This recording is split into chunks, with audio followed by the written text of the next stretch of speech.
You're listening to episode 135, Judith's Story, a twin born with albinism.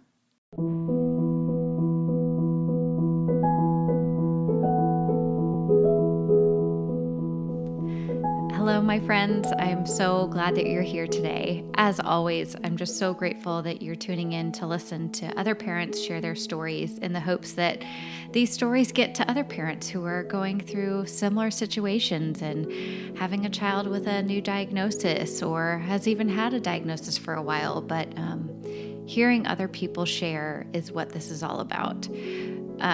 Today, I get to introduce you to Judith, and she is, I'm going to just say it, the most positive person I've ever met. There is nobody quite like Judith in the way that she is able to articulate what her faith has done for her in terms of positivity. She will share with us a story, but just to give you a preview, she waited 10 years to have her kids and just knew she was going to have boy-girl twins from the very beginning. And she shares a little bit about how far she went into manifesting these twins and how that positivity, even during the times of infertility and then giving birth and having twins and one of them having albinism, what that did for her in coping and dealing with her daughter's albinism now. Judith also talks about the cultural impact of where she gave birth geographically to a daughter with albinism, and had she done that in Nigeria, her home country, how different her experience would be. So it's a pretty incredible woman to be able to listen to, and we're just so grateful that she shared with us here on the podcast. So stay for the end because she has so many good one-liners throughout, but I think she just has so much tangible advice for parents. And also she'll share with us how to follow along with her on Instagram, and I've also linked that information in the show notes.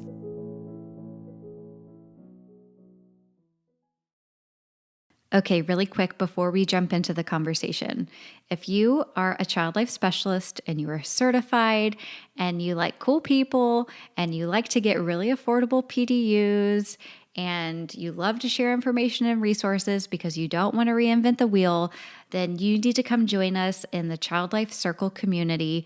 We are child life specialists who not only chat on forums and share information, but we get really cool webinars from community organizations and also access to PDUs. So it is $14.99 a month until the end of October. So come in and join us, be a founding member, get to know us. We hope to see you. You can visit childlifeoncall.com, click on Child Life Circle to learn more information, including a letter to give to your employer to see if they can pay for your memberships. So, okay, join us there and we hope to see you.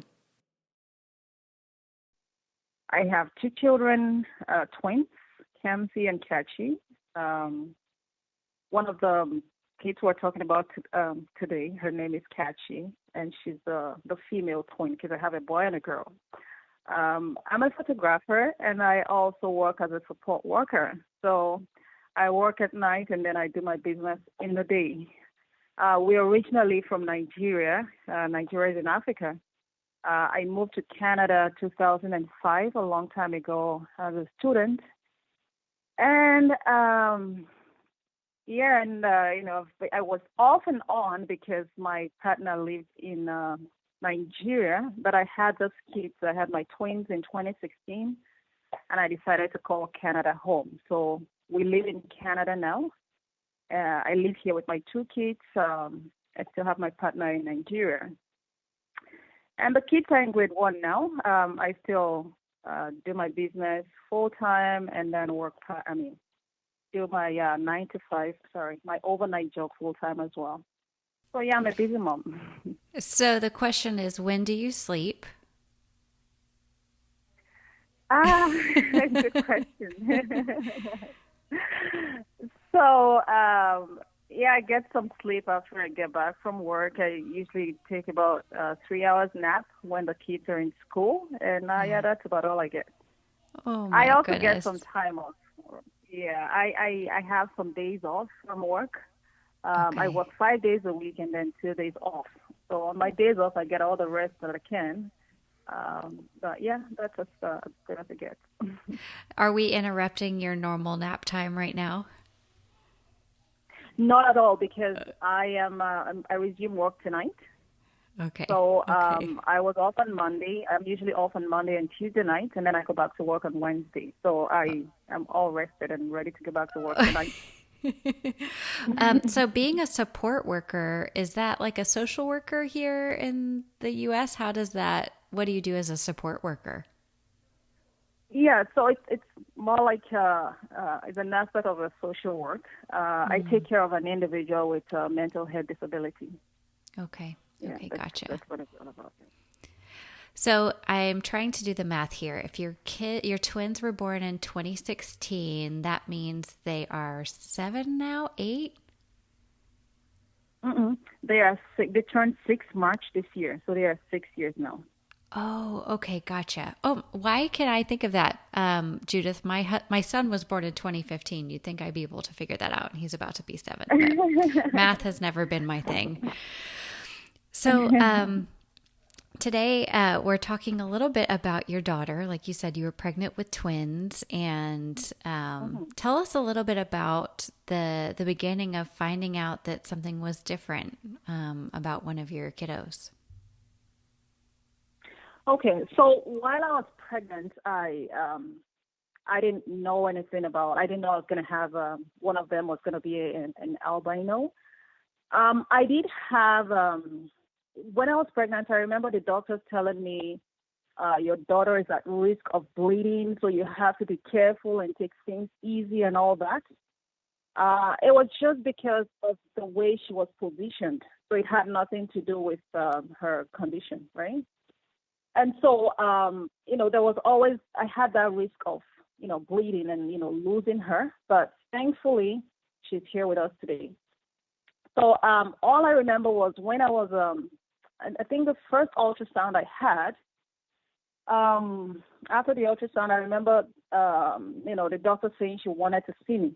So I had to wait back, in order to see the doctor. And then she said, we have, while we were doing the ultrasound, we noticed that, I don't know what it's called, like the bridge between the eyes, the nose, the tip of the nose here between the eyes, right? They actually want to see it during the ultrasound, they want to see that the bone right there, right? But I think in their own case, it was flat. They couldn't see it. So the doctor became concerned and said, usually when that happens, they attribute that to Down syndrome, right? So, he was saying things like, we couldn't find that in both of the kids. So, there's a likelihood of this and that. And of course, I was very scared, right? I guess it wasn't just with one of the kids, it was with both of them, right? So that didn't stop there. Every ultrasound I went, they had something bad to say. I remember at a point in time, they said it was because the water in the amniotic sac was less than normal. I didn't have like the normal fluid, the amount of fluid they wanted to see, right? So every time I went there, it was one thing after the other. At some point in time, they said it was trisomy 8, blah, blah, blah. And I remember them referring me to a support group and saying, go join this group. And, usually like when people are diagnosed with something while they're pregnant, the babies are diagnosed with something, they have you join a support group, just to help you mentally and everything to get prepared. So I am a Christian and I think differently. So I said to myself, if I go join the support group, it means I've actually accepted this condition, right? But I chose not to accept it because I said, no, that's not going to happen to my.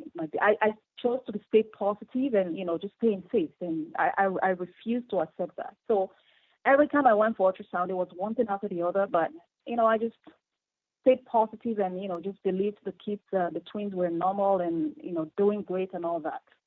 So when it was close to the time to give birth, I was actually a little bit scared because of everything they've said about them, right?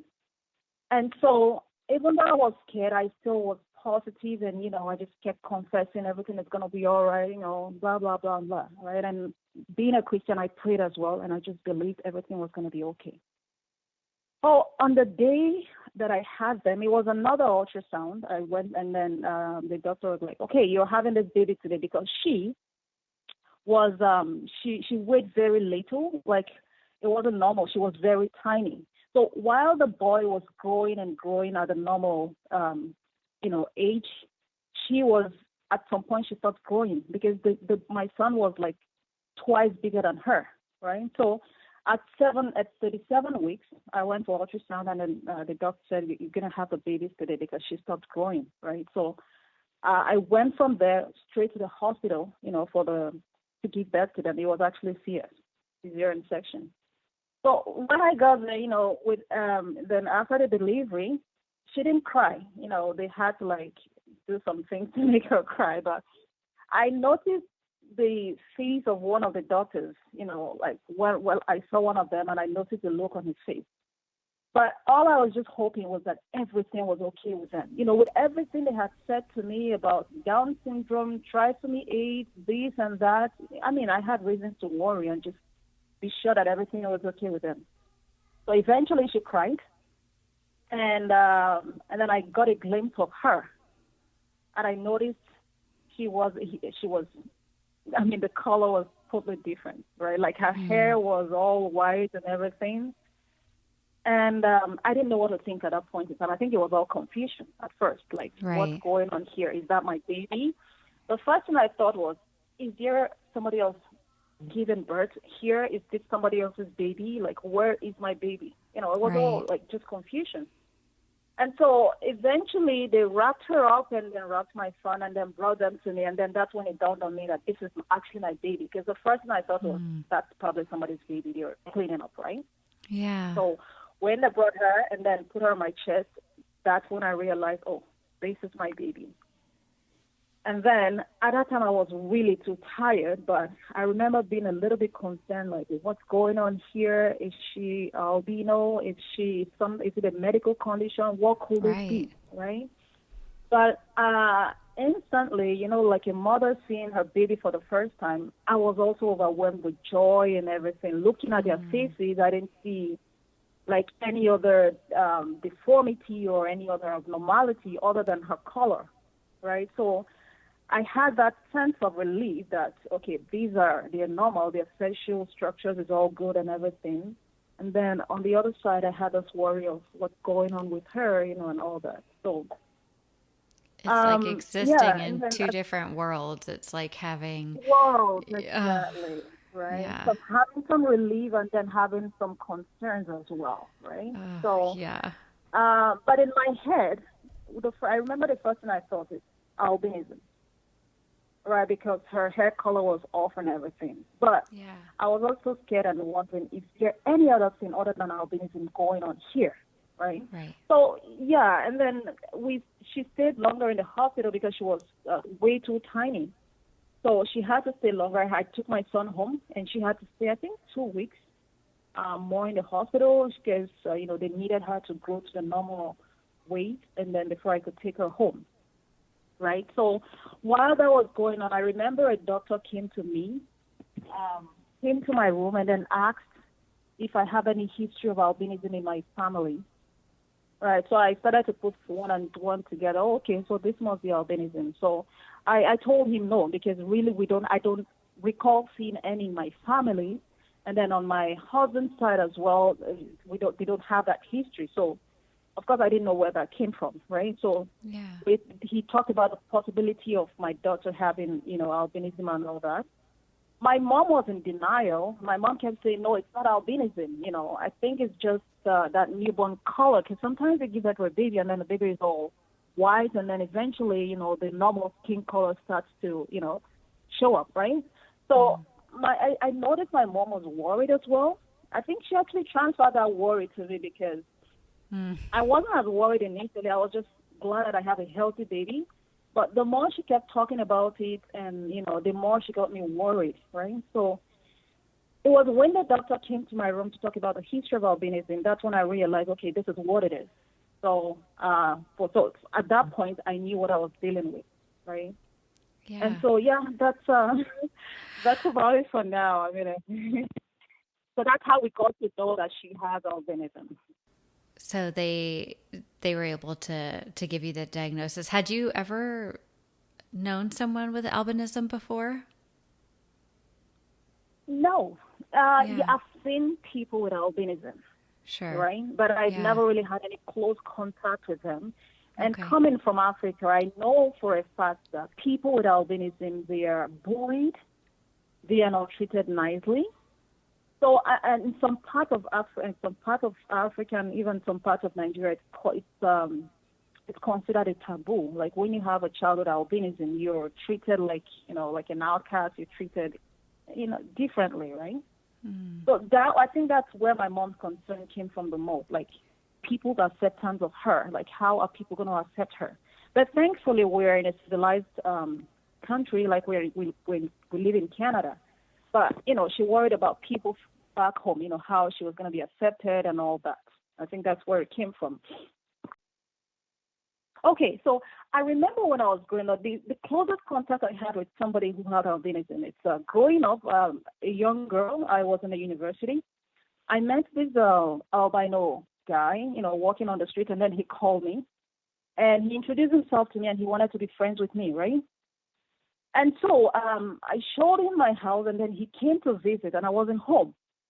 And so when I got back home, I actually met him leaving. As I was going back home, I met him leaving, and I noticed, like, he wasn't quite happy. And so when I go back home and I asked my mom what happened, my mom was like, "Oh, that are you? What? Some albino guy came to visit you. Where did you meet him? Are you friends with him?" And blah blah blah. So that's how we were treated back home. There wasn't even so much acceptance, even from our parents, of people with albinism, right? So, of course, I became worried about how people were going to accept her. But then I had this relief that we don't live in Africa, we live in Canada. So it's going to be a different ballgame here than back home. But again, I also had a concern of her being different and how she's going to be treated in school. So one of the major reasons I worried, while she was a baby was, is she going to be bullied? Are people going to accept her? Are people going to understand that this is albinism? Will people know what this is? Like just questions about her acceptance. That's just what I worried about. So she was diagnosed because we were referred to a doctor, and then we were referred to counseling, and I got talked to, explaining what the condition was all about, and the effect on her, and what things we're gonna be challenges we're gonna be dealing with eventually, right? So I realized, vision was gonna be a problem. I was gonna have to keep her away from the sun. Back home in Africa, one of the major things people with albinism face is skin, and then they have this pot coming on their skin, right? And that's because they are exposed to sunlight. So they are prone to skin cancer because if they stay in sun longer than they're supposed to, they get sunburned easily, right? And then if that happens over a period of time, they tend to, get skin cancer. So, I was counseled, and, um, I got to know what albinism was all about and how we can help manage, albinism. I have a question for you. And gosh, you speak so eloquently about your experience. And thank you so much for, kind of bringing us into what an experience may be like in your home country, and what it means for you to be in Canada right now in a civilized society, as you said. Right. I'm sure it's really easy to go down a rabbit hole of like, what if we weren't here, and what all that would be. Mm-hmm. But you mentioned during your pregnancy that it was hard for you to accept, you maintained this positivity. Mm-hmm. But one of the things that's so beautiful is when you wrote to me, and one of the questions is, how do you handle the stress of it all? Mm-hmm. You wrote, "I embrace my daughter's albinism and have seen the beauty in her being different, so I don't consider it stressful in any way." And I just think that's such a beautiful bridge to, what you were feeling, that positivity during your pregnancy that maintains till now. Yeah. So when I think it all comes from my Christian background, right? In Christianity, we talk about having faith. like believing against all odds. So I learned a lot of things from how to stay positive in when you're in a trying or difficult times, how to stay positive and believe the best, right? I have the story of my pregnancy journey and how I have those kids. It's a miracle on its own, right? So I couldn't have children for 10 years, right? We did everything we could. I did a first IVF. It didn't work out. We went back for embryo transfer. We were told the embryo didn't survive. We tried for 10 years and nothing happened. So eventually, we decided to go for another IVF in India, right? So in my years of waiting, this is a very interesting story. While I was waiting the 10 years, I remember in the second year, I said to myself, because while growing up, I kind of knew that I was going to wait to have children. That fear just always lived in me, right? So I carried on that on till when I got married. And when I met my partner, I told him, I said, I've always had a fear that I'm going to have to wait to have children, right? So when it happened, I wasn't surprised. But the second year into waiting, I said to myself, if I'm going to wait to have children, then when it's time, I'm not going to have one, I'm going to have two, and I'm going to have a boy and a girl. I said that to myself. So the second year into waiting, yeah. So the second year into waiting, I decided to name them, even though I didn't have the children already. I said, when I eventually have those twins, I'm going to name one of them Kamsi. The boy is going to be Kamsi, and I'm going to name the girl Kachi. So what I did at that time was that I got pictures of twin babies, and I remember putting them as screensavers on my laptop and then on my phone. They were just random twin babies from the internet, right? So I used them as, screensaver.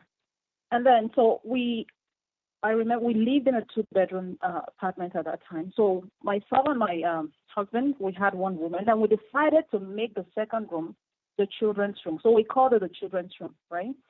And so we had two beds in the room. We called one of the beds Campus bed, and then we called the other bed Catch's bed. And I remember we had two teddy bears, two giant teddy bears. One was pink, one was blue. So we put the blue one on Campus bed, and then the pink one on Catch's bed. And so we decorated the room, painted it child-friendly, multicolored, and we had toys in the house. If you come to my house at that time, you would actually think I have children. So we just made the whole house, child-friendly, and we started calling it Kenzie and Catch's room. So when people come to the house, like family members, we just tell them, like, everybody refers to the room as Kenzie and Catch's room, even though they weren't there at that time, right? There were other crazy things I did at that time as well. I bought a Bible, two Bibles. I wrote Kenzie's name on one. I wrote Catch's name. When I go to church and I wanted to do offering, I put the money in an envelope. I put Kenzie's money. So I just started acting like they were real to me. It was crazy, right? Everybody who knew me then, they knew Kenzie and Catchy because I talked about them because I would say, oh, when Kenzie and Catchy is here, when Kenzie and Catchy is here. So everybody even knew their names before they were born, right? So I carried this throughout until I got pregnant, right? So when we had the IVF, when we went for the IVF, and I remember the first ultrasound, when they confirmed I was pregnant. And I remember the first ultrasound, the doctor was looking and she said, oh, I see this embryo. Oh, you're having a baby. I looked at her and I said, no, doctor, I'm having babies. And she said, oh, wow, well, I only see one baby, so I don't know what you're talking about. And I just smiled because I knew within me. So the thing is, having acted like I have twins, having acted like I have Kenzie and Catchy, it became a part of me, right? Nobody could talk me out of the fact that I was going to have twin babies and they were going to be Kenzie and Catchy. They were so real to me that I could feel them. I felt that energy. I felt like I was a twin mom, right? So after the first ultrasound and they only saw one baby, I wasn't bothered. So when I went for the second ultrasound, they checked and they were like, oh, two babies. I said, well, yeah, that's my twin baby. Right. Told you so. Exactly. So now it's been confirmed, right? So even when the doctor was saying things like, uh, trisomy 8 and Down syndrome and all of that. Being from a Christian background, I said to myself, if I have asked for twin babies and I asked for a boy and girl and I have the boy and girl, I don't believe they're going to be abnormal babies. I asked for these children and these children have come. So it was just from a faith angle, from a belief and a positive belief and having faith in God because I'm a Christian. So I chose to believe what I want, and that's what faith is all about, right? So I remember when I was 3 months, I called my sister in US and I said, can you please help me buy, my baby clothes, things for the babies? And she said, why don't you wait till we find out the genders before we go ahead and shop? I said, no, I'm having a boy and a girl, so help me buy, baby stuff for boy and girl. And she's like, okay, I give up. We had a little argument and eventually she decided to go buy the stuff, right? And she bought for a boy and a girl and sent them to me. So on the day that I was going to confirm the gender of my babies, I think I was 5 months on then, I remember going to having the ultrasound, and the lady was like, let's make a wild guess. And she said, can you tell me, she's going to scan the first baby, can you tell me the name, who do you think is on the right side, right? So I made a guess, and I said, it's a boy. And so when she checked the right side, it was the boy on the right side. And she said, how did you know? I said, well, and I'll tell you how I knew. But before that, let me complete the story. So after that, she checked the left side, and she said, you know who it's on this side? Can you make a guess? I said, yeah, it's a girl. So lo and behold, I checked the other side, and it was a girl. And she said, how did you know? I said, the reason is because, while I was getting those negative reports about them saying trisomy 8 and this and that, every time I go back home from the ultrasound, I would place my hands on my tummy, right? And then naturally, I will place my right hand on my right side, and I will place my left hand on my left side, and I will call the right side Kamsi, and I will call the left side Catchy, right? Because I wanted to talk to them. I kept talking to them while I was pregnant. So I will place those hands there and then call Kamsi, and I will talk to him, and I will say, Kamsi, you are normal, you are perfect, and then I will pray for him, right? And I'll do the same thing on the other side, and I will call Catchy. So it was just something I did consciously. But then, while I was doing that, I just always felt that I was talking to them and I was talking to the right baby. So that's how, we found out that it was Kamsi on the right side and it was Catchy on the other side. And lo and behold, they never moved. They were there all through till I gave birth to them, because every time I went for ultrasound, he was always the one on the right side, and it was always Catchy on the left side, because that's how I talk to them. Right? Whenever I put my hands there, that's how I talk to them, and they just stay there till I gave birth to them, right? So, it was the same positive spirit that I had while pregnant. That's what I had after I got the diagnosis, I just felt, and I kept telling them, you are normal, no matter what people say, no matter what they say, you are a normal child. And that's not where it ends.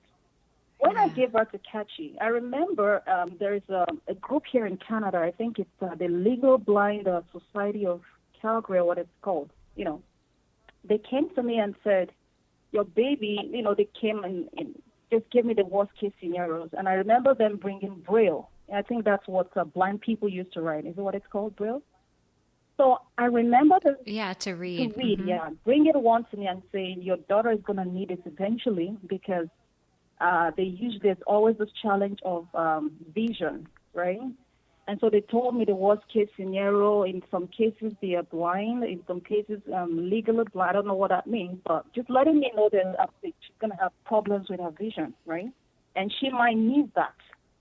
So I've always been one that it's, I choose faith instead of fear. So I said to myself, while they were there, we discussed and everything, and they wanted me to join the group.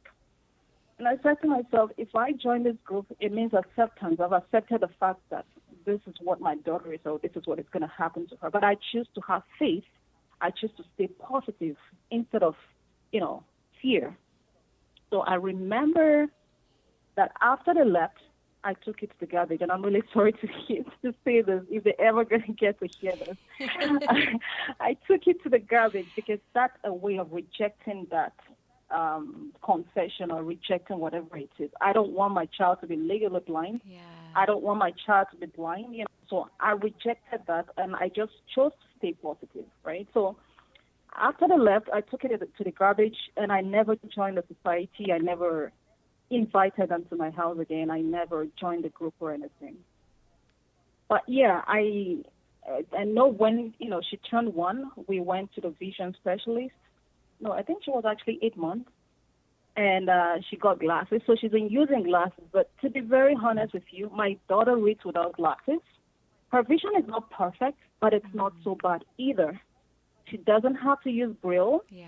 She can. So the thing with people with albinism is they're usually short-sighted. So in most cases, you find them that they put the books really close to their eyes just so they can see perfectly.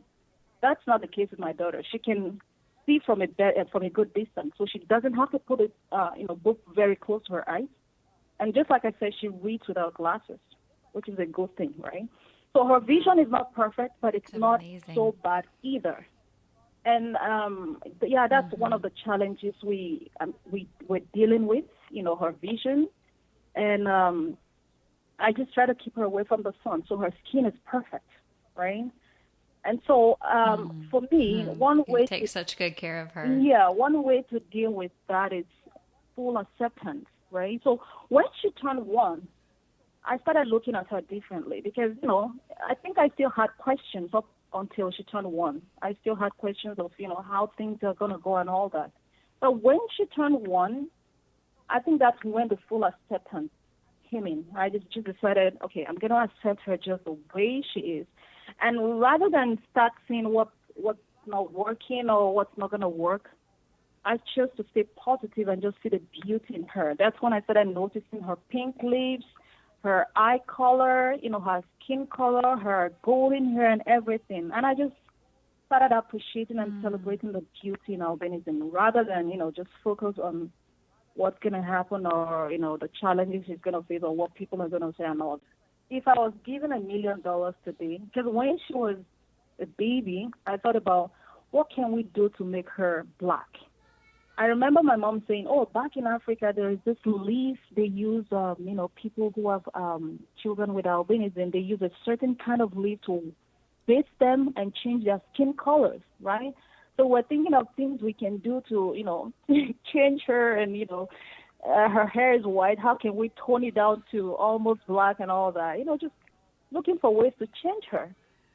But if you were to give me $1 million today to change her skin color one bit, I wouldn't even take it. She's perfect the way she is. And I just celebrate her beauty all the time. And every time I tell her how beautiful she is. And one of the reasons I do that is I feel if she hears it very often from me and know how beautiful she is, it's going to be hard for anybody else to convince her otherwise. Like if she goes to school and somebody tells her she's ugly. No, because she's beautiful several times. That's what she knows. That's what she has believed. So it's going to be difficult for somebody to tell her otherwise. So I tell her she's beautiful all the time. And she says it herself. She says, I think I have a picture on Instagram where I think it's a video where she was talking about being different and how she likes to be different, right? So I know that I have to work on her mind as well and let her, just make her accept herself.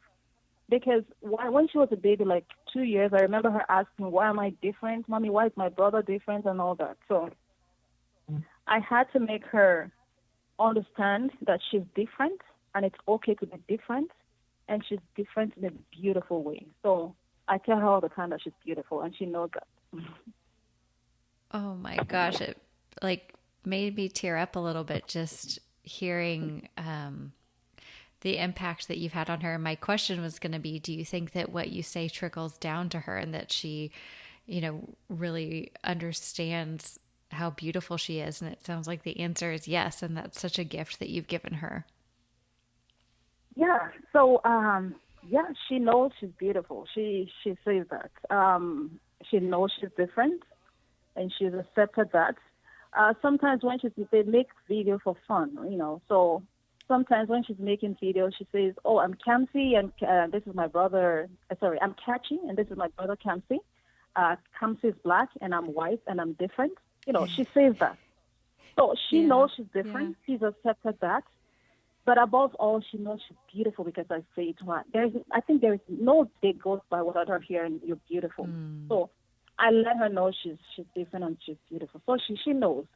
So I think it's going to be. I think I remember her saying sometime that somebody called her a name in school or something like that. Because of course she's different and she's noticeably different. And she told the person it doesn't matter because I'm beautiful. So that's what I want her. I just Mm. want to put that confidence in her.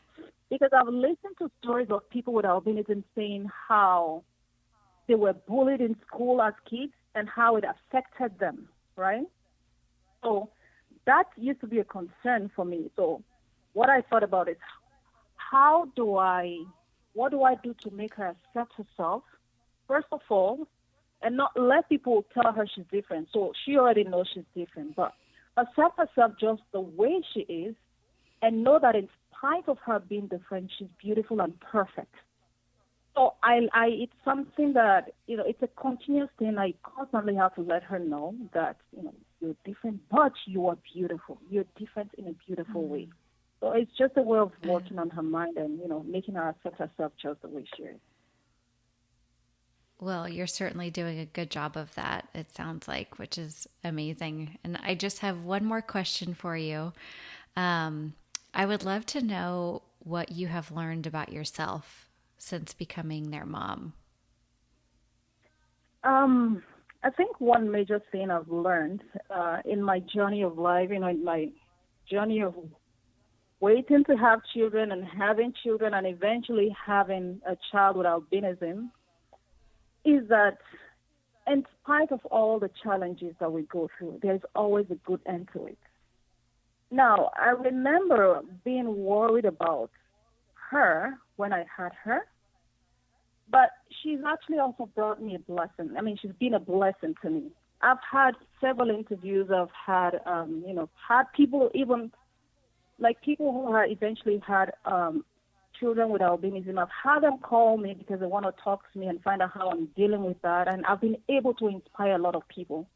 I get DMs Mm. on Instagram most of the time about, oh, I just had this baby and she's an albino. How are you dealing with this? And I've been able to talk to them and inspire them to the point that they're also able to accept their children just the way they are and see the beauty in albinism. So I think she's taught me too that no matter what we go through in life, no matter the challenges, there is some good that comes out of it. Nothing happens in life by chance. Everything happens for a purpose. That's what I choose to believe. So, her being an albino, right? She's taught me also to inspire people and give hope to people with albinism as well. I remember this mom who was so worried. She was worried to the point that she didn't want. She had the babies, and the babies were I think 6 months, and she lives in the U.S. But she's an African, and she couldn't tell family back home.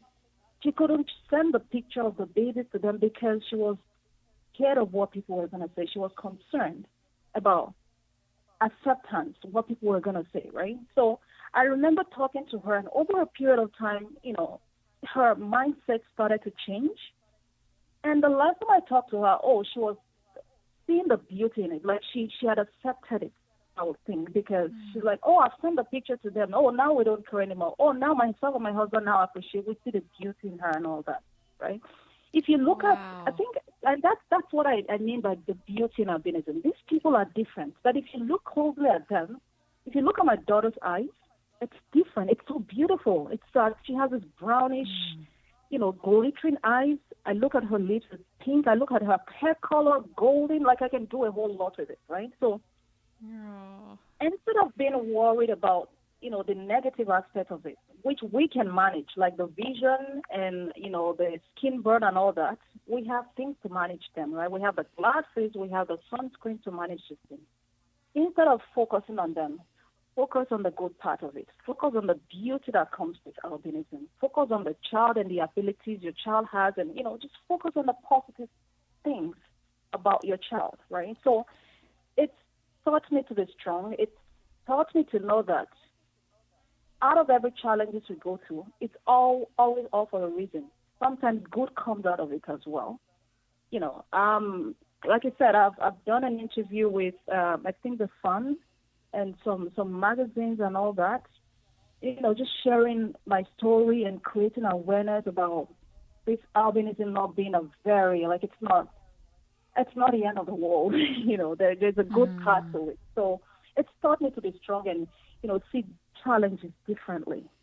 Instead of sitting down and mourning and just being angry and asking questions, I just chose to embrace it and see the beauty in it and see the other side of it, right? Because you can't change things.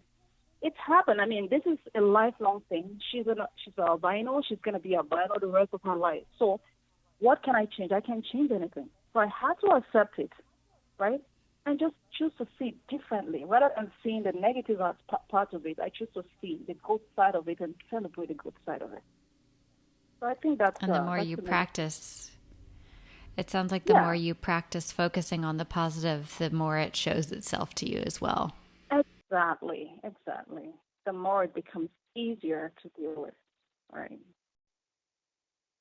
Oh, so I was going to say that right now, it's not a challenge. It's not stressful at all, just because of how I choose to handle it. I wouldn't consider it a stress in any way. Rather, I choose to celebrate it. And just like I said to you, if I were given $1 million today to take her skin color or change it in any way or any form, no, I wouldn't accept it because I chose to accept her just the way she is. She's perfect to me. Mm. Well, I think she's perfect too. And she definitely gets it from her mom, that positivity. And you can just feel it come down from you to her.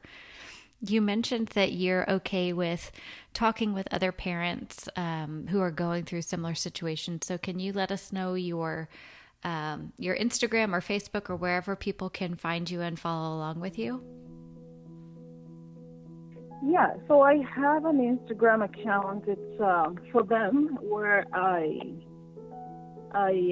take pictures from my photographer, right? So I take pictures of them every once in a while and I post it there. So it's black_N, so just the letter N, and then _white, and then _twins. So black and white twins.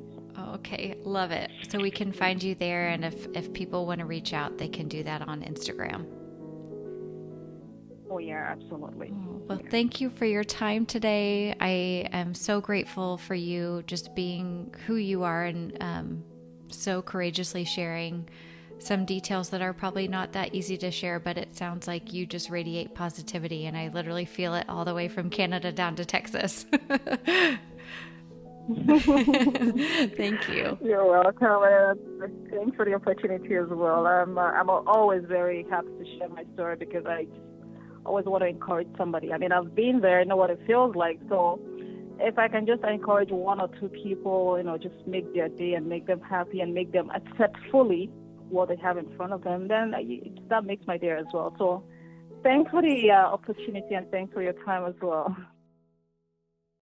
Thank you for listening to the Child Life On Call podcast. I'm your host, Katie Taylor, and you can follow us at Child Life On Call on Facebook, Twitter, and Instagram. Please rate and review to make it easier for other families to find us. We have cute merch available at www.bonfire.com/store/childlifeoncall, and you can listen to more episodes and find resources at childlifepodcast.com.